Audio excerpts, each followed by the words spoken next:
Hola, buenas tardes. ¿Cómo anda el estudiantado de la Cátedra Argentina y Americana 2 a cargo del profe Martín Fioretti? Bueno, les habla Martín Felice, el profe ATP. En este video voy a tratar de acercarle de la mejor manera posible algunos ejes y explicaciones sobre el texto de Alperín Dongui, de la unidad, lo que ya estamos desarrollando la unidad 2.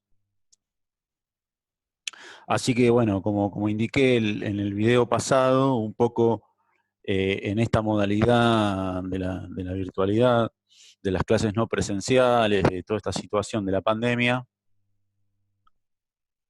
bueno, espero que estén bien, que hayan pasado una buena semana.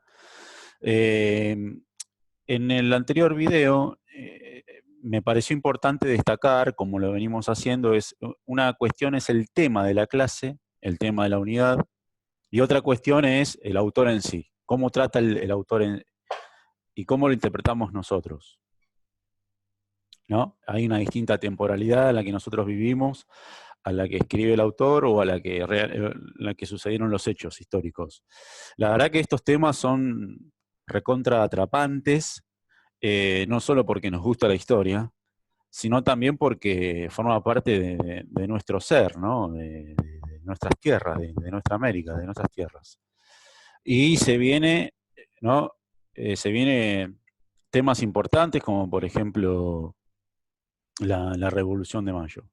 Así que bueno, en principio, para decirles en los lineamientos esto que indiqué recién, el autor y el tema. El autor, bueno, seguro lo habrán leído cuando cursaron Argentina Americana 1, seguro. Es un, es un clásico. Alperindongui, digamos que yo no soy quien o en este momento como para desarrollar digamos, un marco crítico historiográfico, pero sí puedo decirles algunos puntos para poner en análisis al autor. El autor viene de los considerados intelectuales de la historia, eh, quienes por mucho tiempo han estado y siguen estando, porque han explicado bastante bien, pero siguen estando, digamos, en una posición, digamos, como muy abarcativa, como que siempre que uno tiene que leer algún texto, algún tema de Historia Argentina Americana 2, aparece primero el Perini y otros quizá ni siquiera aparecían.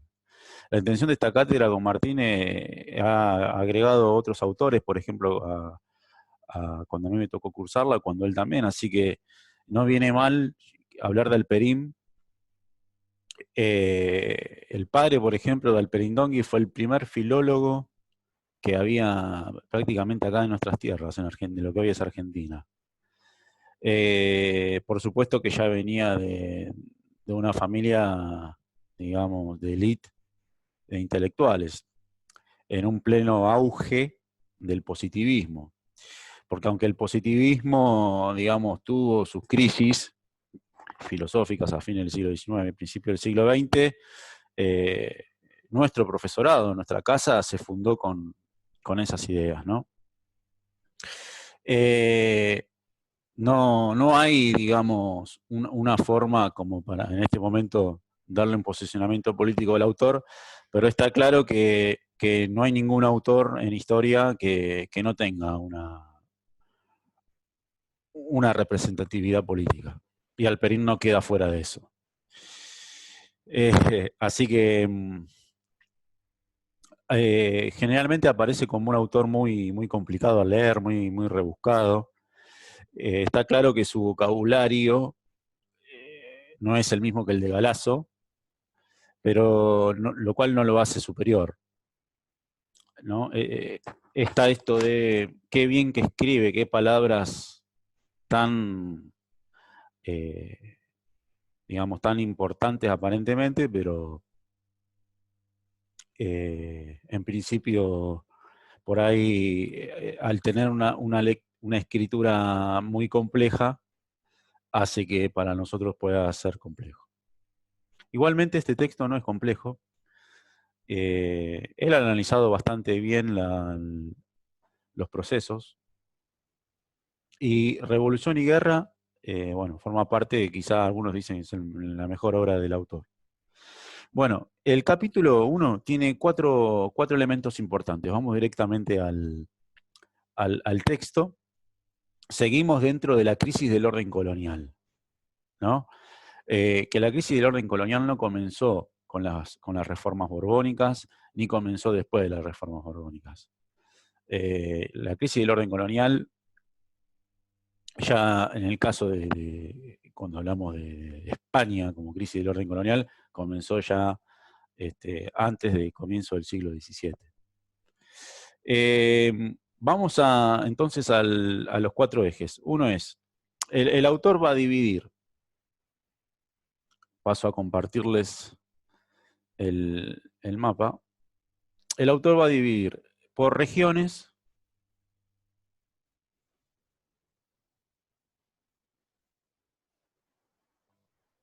y va a realizar un análisis por regiones sobre la situación económica, social, política, da algunos elementos sobre estas regiones durante el proceso virreinal, ¿sí? Y principalmente ya en el periodo histórico que estamos, que es fines del siglo XVIII y principios del siglo XIX. Aunque en la parte 4 del texto, yo le digo parte 4 ¿por qué? Porque el texto tiene, el capítulo 1 tiene 4 partes. Interior, el ascenso del litoral, Buenos Aires, y cierra con un análisis social, para mí un poco muy por arriba, pero un análisis social que es como un poco el principio del análisis que va a hacer esta cátedra sobre el tema social y sobre todo llegado al hecho político de la emancipación y la Revolución de Mayo. Esas son las 4 partes, ¿sí? Cuando uno toma el texto, la recomendación es que se hagan un cuadro y lo dividen por región. Un poco como método, digamos, que se usa en las clases, ¿no? Cuando hace el análisis, primero hay una introducción bastante extensa del autor y hay un planteo importante, hay un interrogante que da el autor que es esto de la élite política, ¿no? La élite social y la élite económica. ¿Cuál es la relación? Bueno, ese interrogante no es muy complejo. ¿Por qué? Porque justamente está claro que quien conduce, quien centraliza la economía, va a ocupar cargos importantes. Después cuando llegue a la zona de Córdoba, él va a decir que justamente quienes eran los grandes propietarios también detentaban el poder en las instituciones, como por ejemplo la universidad. Bueno, esto no es nada nuevo para todos nosotros, ¿no? Desde una mirada de ciudadanos, sabemos que es así. Hay una cuestión clave que es la decadencia del Alto Perú, que ya lo venimos mencionando desde antes de lo que se conoce como crisis del orden colonial. O sea, decadencia del Alto Perú como centro, como epicentro, el autor dice argentífero, o sea, como centro de concentración de riqueza material, no riqueza en términos financieros, de riqueza concreta, que son justamente el oro y plata. Y una economía, por supuesto, ahora que ya se va rompiendo, se va desintegrando la centralidad del Alto Perú, no hacia el Atlántico, sino hacia el norte. O sea, que las actuales, que hoy son provincias del norte, Tucumán, Salta, Jujuy, ¿sí? Que formaban hasta ahí una parte de todo el virreinato del Río de la Plata, que fue creado en 1776, hacia el norte, hacia Perú.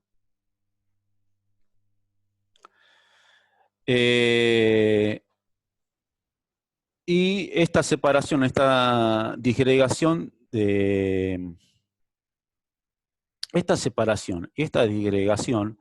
va a estar relacionada a una forma de monocultivo, ¿sí? Entonces va a haber una que se va a representar en lo que es la estancia, o que después conocemos ya en el desarrollo del siglo XIX el latifundio, tanto la estancia o el latifundio, o los saladeros.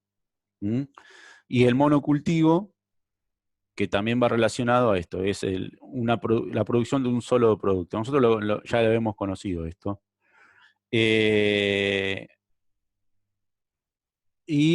bueno, el ascenso de una Argentina, principalmente lo que es la parte del litoral, que es lo que el autor luego en la última parte del texto dice, ¿no? Que justamente una de las zonas donde más se va a ver reflejado la desigualdad social es en el litoral, pero justamente el litoral era el que más, era como justamente el que había, la zona geográfica que había tenido la bonanza de un gran crecimiento económico, y esa riqueza, esa producción no se vio representada en el resto de los sectores, y que incluso había mayor desigualdad y seguía habiendo esclavismo y prácticas y modos de producción típicos del orden colonial. Acá hay una cuestión, yo antes de ir digamos, al análisis de las tres regiones que el autor divide, la divide en tres regiones. Faltó un poco el desarrollo más en el sur, de lo que hoy es el sur de Argentina. Está esta cuestión de las zonas centrales y las zonas periféricas. La centralidad y la periferia son categorías de análisis que no solamente atingen a lo económico, o a lo político, o a lo geográfico, sino que cuando hablamos de centralidad y periferia para este marco geográfico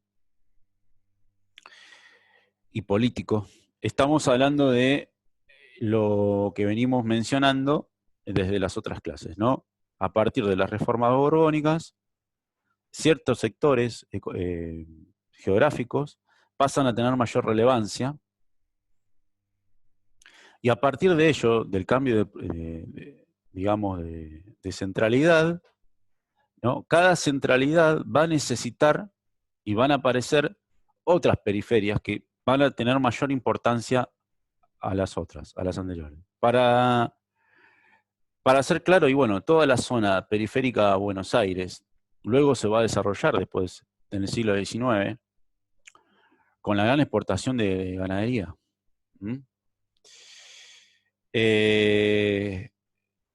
Bien, ese es un solo ejemplo, ¿no? Para pensar esto de los procesos de los centros y las periferias. Bueno, el interior, el autor menciona Salta. Salta en lo social va a tener una aristocracia criolla con un modo de producción que es la estancia. Y menciona a la familia Isasmendi. Y acá, con esto, van a encontrar ustedes una particularidad uniforme, es decir, va a ser muy común que justamente la concentración en pocas familias, muchas de ellas criollas, desde ya, con una aristocracia fuerte, se van a, digamos, van a ir concentrando el poder político y económico, ¿no? La primera, en base a la pregunta que hace el autor en el inicio, ¿no? Y luego yo lo quería relacionar, esto lo tiro más que nada para que lo piensen, los trusts, ¿no? ¿Qué se denomina los trusts? Que pasó en Tucumán. Más adelante, algunas décadas después, la misma aristocracia, o sea, la misma élite que concentraba, digamos, la producción, también era la dueña del comercio, la creación de bancos, como pasó en Tucumán, con los grandes terratenientes azucareros. Esos son los trusts, ¿no? Son pocas familias que van a, digamos, concentrar todos los circuitos económicos. Por ende, todos los circuitos de producción de riqueza van a estar en sus manos. Bueno, después ahí Alperín menciona a los Isasmendi y a lo que se considera el rico más importante de esa época era el marqués del Valle de Tojo. Menciona la cuestión de las castas, un poco discutible. Cuando habla de Tucumán, bueno, Tucumán es la caña de azúcar, los trabajos sobre madera, la fabricación de carretas, Santiago del Estero, telares, bastante, podríamos decir, árida, zonas áridas, secas, de poca producción. Bueno, la Puna del norte de Jujuy también, pero eso no quita que no haya producción. Siempre tanto esa zona como, volviendo un poquito más al norte, como incluso a lo que es lo que hoy es Bolivia, ¿sí? Son regiones donde hay producción de telares y también de paso de grandes mercancías hacia el Alto Perú. Pero siempre mantuvieron, aunque muchas veces se vieron dañadas, incluso por las guerras, sus propias producciones. Córdoba, considerado el Mediterráneo, ¿no? Hay agricultura, también hay una aristocracia, hay una élite que ocupa cargos políticos, y acá, importante, tanto lo político como lo social, bueno, ni hablar lo religioso, la cuestión de los jesuitas, ¿sí? Entonces la expulsión de los jesuitas no tiene solo como objetivo lograr mayor concentración de poder económico, sino que lograr volver a tener esa reforma, volver a dar forma a un poder concentrado, porque si los jesuitas están alfabetizando, están generando, están siendo el germen de lo que después puede llegar a ser un resorte, ¿no?, en contra de ese orden colonial. Y va a pasar sobre todo en Misiones, ¿no?, la famosa película de los jesuitas. También ahí está el objetivo principal de la expulsión de los jesuitas, y no es un dato menor. Después también respecto al interior, bueno, menciona San Juan y Mendoza, con producciones que ya hoy conocemos, que son la producción de vino, agricultura, engorde de ganado. Acá con lo de San Juan, me parece importante destacar cuando cita Sarmiento, y esto de que su familia, los Sarmientos, ¿no?, son una familia ilustre, y son, bueno, quienes, bueno, en el caso de Sarmiento, en su persona se va a ver representado esto de la pureza en civilización o barbarie. El blanco es el que debe llevar las riendas de la nueva sociedad, del nuevo Estado y de la nueva nación. Y con respecto a Mendoza, quería compartirles a ustedes, hay un autor del libro Los hijos de la revolución, se llama Los hijos de la revolución, familia, negocios y poder en Mendoza, en el siglo XIX, de Beatriz Bragoni. Dice en su capítulo 1, ¿no?, ella desarrolla toda una investigación sobre la élite mendocina y cómo se va a ver justamente en cada proceso político fuerte de nuestro país, de nuestra nación, de qué lado van a estar. Bueno, hoy está claro de qué lado estarían, ¿no? Estamos hablando de la oligarquía. Esta investigación describe la historia de una familia, los González, y desarrolla la familia de los González. ¿Quiénes son los González? Son gallegos, pero gallegos no españoles, gallegos de la estirpe gallega, sí, sería. ¿Sí? Que a lo largo del siglo XIX conquistó un lugar preeminente en la sociedad y la política mendocina, provenientes de la migración borbónica de fines del siglo XVIII y desde un núcleo familiar mínimo, los cónyuges y un hijo español. Estos individuos experimentaron un proceso de enriquecimiento material importante en la Mendoza de las primeras décadas del 800. Después de Pavón, pasaron a ocupar los principales puestos de administración estatal e instalaron a algunos de sus representantes en el poder político nacional. Bien, pasamos al litoral. El litoral, el autor lo divide como el norte y sur. Bueno, el norte del litoral va a estar justamente relacionado con la zona de lo que hoy es Misiones y Corrientes, ¿sí?, que es una zona geográfica que va a estar lindando, y si miramos un poquito más el bosque, digamos, vamos a ver más la relación que va a tener con la banda oriental y con la actual Paraguay,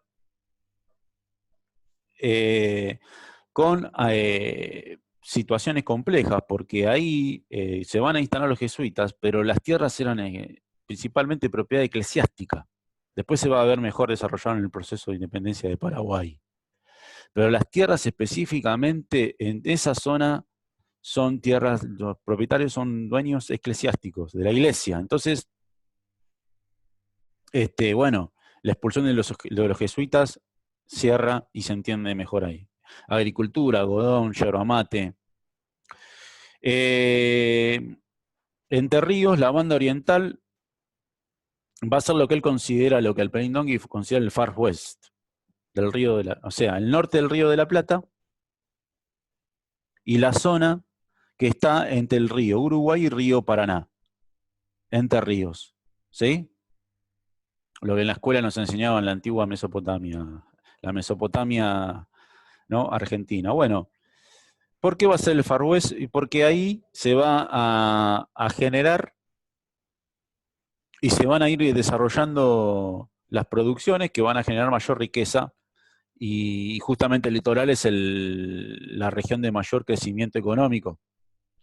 Corrientes, y menciona dos particularidades, para que se acuerden, los dos Pedros, Pedro Campbell y Pedro Ferré.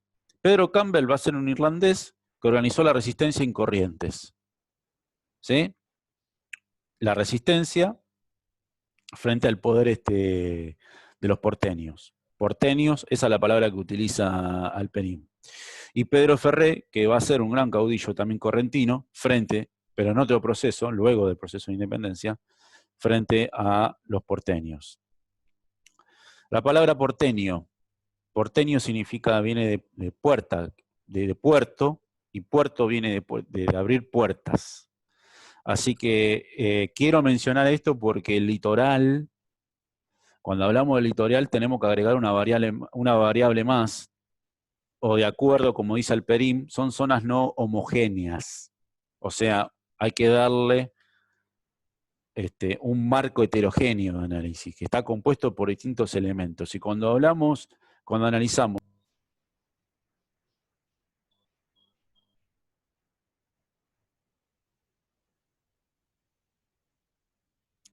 perdón, tuve un problema de conexión. Continúo. Cuando hablamos del litoral,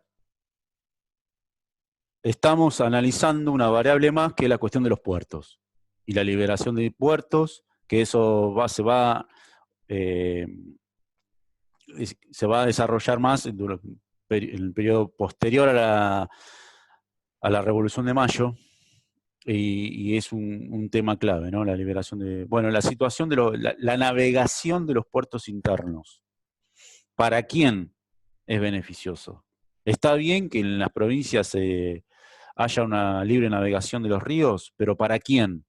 Porque si es para el extranjero, no tiene sentido. Ahí se cruza la soberanía. Nada, vuelvo entonces. Santa Fe, ganadería, la prosperidad del sur de Santa Fe, que va a lindar con lo que hoy es el norte de Buenos Aires. Siempre toda esta zona va a ser una zona que va a formar parte de estas nuevas periferias que yo mencioné antes. El autor no lo menciona, no sé, a mí se me ocurrió, en base a la cursada que había tenido de la materia, y este aporte importante, ¿no? Las nuevas zonas periféricas. Está claro que va a haber una producción de cereales, va a haber una producción importante, pero hay un tema clave acá cuando él dice agricultura inclinado a la especulación.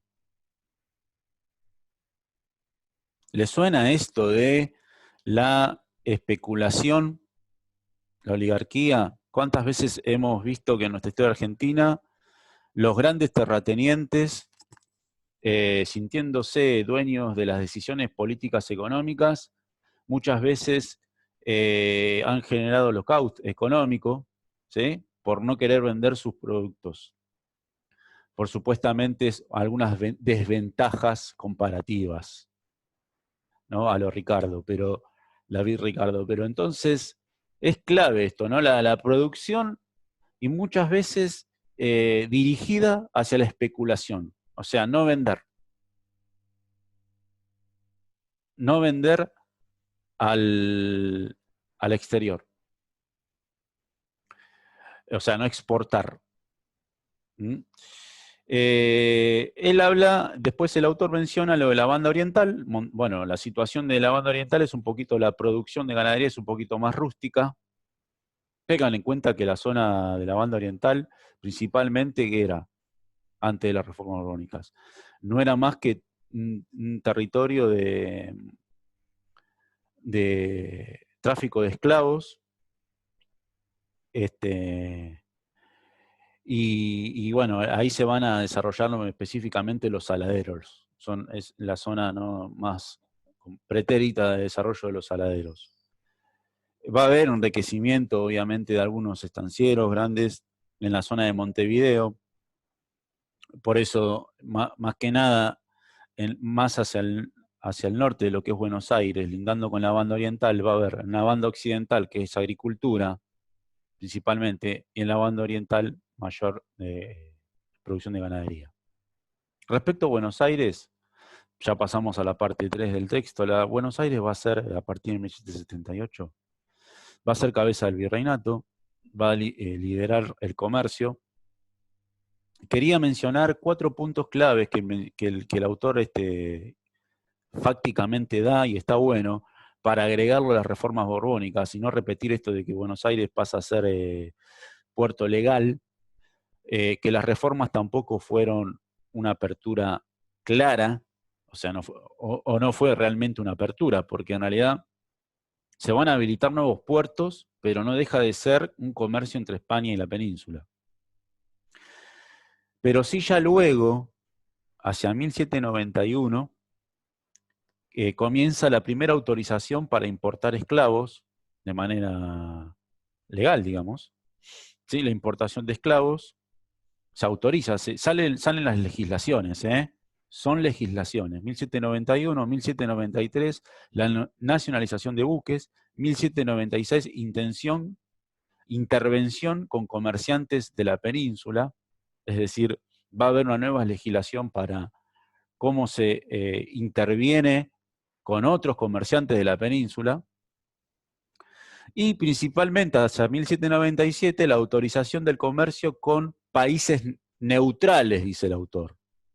Neutrales. ¿Neutrales para quién? Y uno de esos países son Estados Unidos. Por primera vez,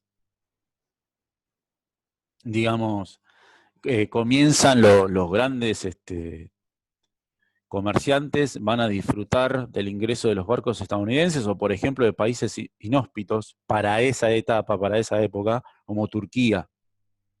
Dice Turquía. La propiedad de Buenos Aires está clara. Va a empezar al ser un centro comercial, haciendo un viaje colonial, uno diría, Lima, Potosí, esos grandes centros conglomerados sociales, que en realidad también ya venían como grandes centros de los pueblos nativos. Buenos Aires va a empezar a tener, digamos, otro tipo de relevancia, lo que después Romero, padre, dice, ¿no?, la ciudad burguesa. Y en el último, cuando hablamos de Buenos Aires, estamos hablando de la ciudad, de la urbe. Y a lo último, en la estructura social, el autor, ¿qué va a decir? Algo parecido a lo que desarrolla en el tramo 2 del litoral. Va a decir que justamente va a haber un crecimiento económico, pero ese crecimiento económico no se va a ver representado en, digamos, la ruptura de las desigualdades sociales. ¿Sí? No va a haber una interrupción de desigualdades. Grandes terratenientes, lo mencioné. El esclavismo, que va a ser más un fenómeno urbano, más que rural, ¿sí? Específicamente un ejemplo cotidiano en la casa de los grandes terratenientes. La cuestión de los pueblos originarios, que se los menciona, en Alperín no hay un gran desarrollo, por lo menos en este capítulo, sobre los pueblos originarios y la lucha. Por ejemplo, hubo un levantamiento en Tucumán en 1767.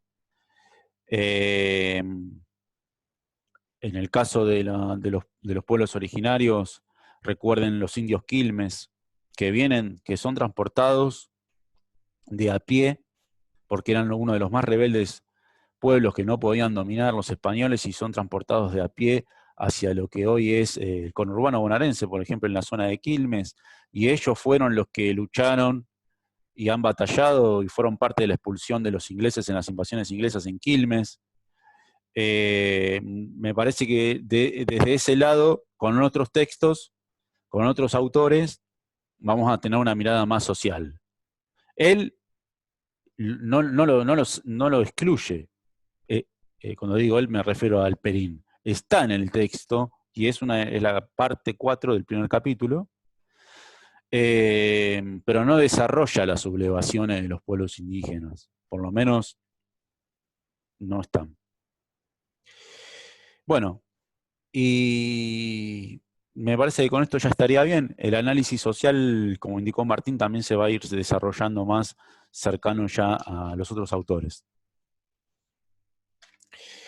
Y no me quiero adelantar a otros autores, a otros temas que ya se van a ir charlando, como por ejemplo el texto de la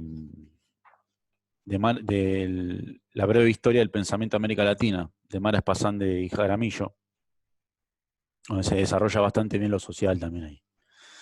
Bueno, nos vemos en un rato en la reunión, en la charla que tengamos a través de Zoom. Muchas gracias y un cordial abrazo.